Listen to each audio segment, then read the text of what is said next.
Si officiellement le sujet ne figure pas au nombre de ceux qu'il entend aborder avec son homologue gabonais, des députés de l'opposition française encouragent Emmanuel Macron à profiter de son séjour au Gabon pour discuter avec Ali Bongo de la situation de Brice Lacruche alias Bla, et de Jean-Rémy Yama, tous deux emprisonnés à Libreville, alors que leur état de santé serait préoccupant.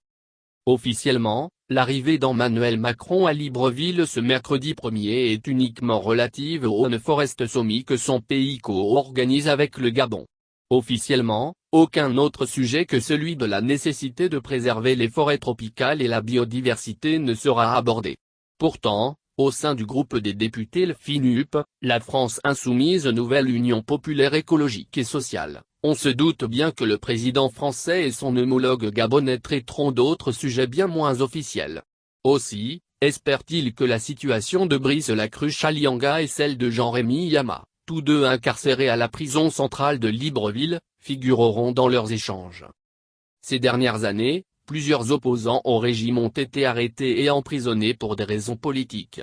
Plusieurs témoignages font également état de sévices corporels et d'une dégradation de la santé psychique du fait des conditions de détention. C'est le cas de Jean-Rémy Yama, président de Dynamique Unitaire, dont l'état de santé inquiète après une année d'incarcération. C'est également le cas de Brice et Grégory Lacruche, citoyens français emprisonnés à Libreville.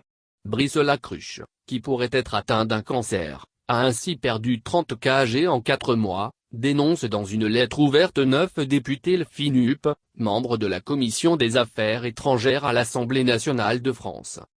Adressée à Catherine Colonna, ministre française de l'Europe et des Affaires étrangères, cette lettre ouverte exhorte particulièrement Emmanuel Macron à militer auprès d'Ali Bongo en faveur des frères Lacruche alias qui, selon les élus, doivent bénéficier d'un traitement judiciaire équitable, et leur situation humanitaire doit être entendue.